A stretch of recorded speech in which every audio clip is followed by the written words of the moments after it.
दोस्तों, मैं आप लोगों के साथ एक छोटी सी स्टोरी शेयर करना चाहती हूँ। अगर आप लोगों को ये स्टोरी पसंद आए और आप चाहते हैं कि मैं इस सीरीज को कंटिन्यू करूँ, तो प्लीज मेरे वीडियो को लाइक करिए और यस लिखिए, ताकि मैं इसकी पूरी सीरीज आप लोगों के साथ शेयर कर सकूँ। जब देश को आजादी मिली थी 15 अगस्त 1947 को, और आजादी के बाद लगातार 2.5 साल और 3 सालों तक हमारा कॉन्स्टिट्यूशन लिखा गया था, तो आजादी का जश्न हर किसी के लिए अलग अलग रंग में था। फॉर एग्जाम्पल, जो मजदूर था उसके लिए जमींदारों से आजादी थी, जो किसान था वो जमींदारों की गुलामी से मुक्त हुआ, जो गरीब वर्ग था वो अपनी गरीबी से जूझ रहा था। ऐसे केस में एक महिला ने हमारे पहले प्रधानमंत्री पंडित जवाहरलाल नेहरू जी का कॉलर पकड़ लिया और उनसे पूछा कि पंडित जी, आपने हमें आजादी तो दिलवा दी, लेकिन इस आजादी से मुझे एज ए वुमेन क्या फायदा हुआ? तो नेहरू जी ने बड़े सहज भाव से उनसे कहा कि आज आप भारत के प्रधानमंत्री का कॉलर पकड़ने की क्षमता रख पा रही हैं। ये बहुत बड़ी बात थी।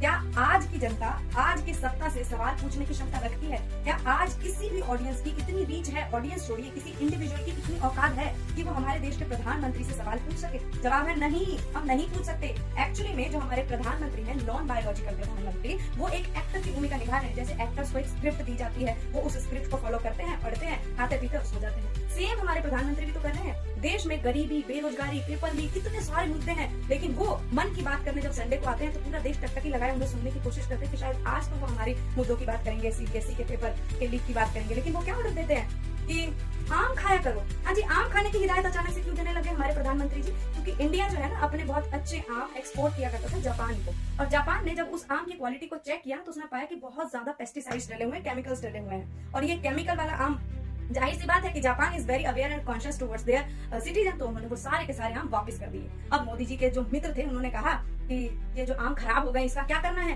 तो हमारे देश की जनता है ना, हमारे देश की जनता की बॉडी में जहर डालो, क्योंकि यहाँ पर जो एक बॉडी काम करती है फसाई, FSSI, जिसका काम होता है ओरिजिनल चीजों को पकड़ना, ठीक है, और सरकार में जो भी घोटाला कर रहा है उसको पकड़ना, तो वो तो मजे से सो रही है। फसाई के होते हुए हम नकली पनीर, नकली रिफाइंड, नकली दूध, नकली मिठाइयां, हर चीज खा रहे हैं। हमारे देश के लोगों के शरीर में जहर घोला जा रहा है और ये फसाई मजे से सो रहा है, क्योंकि पर्यावरण मंत्री, हेल्थ मंत्री जाकर के पार्लियामेंट में वोटिंग करने से फुर्सत नहीं है ना उसे।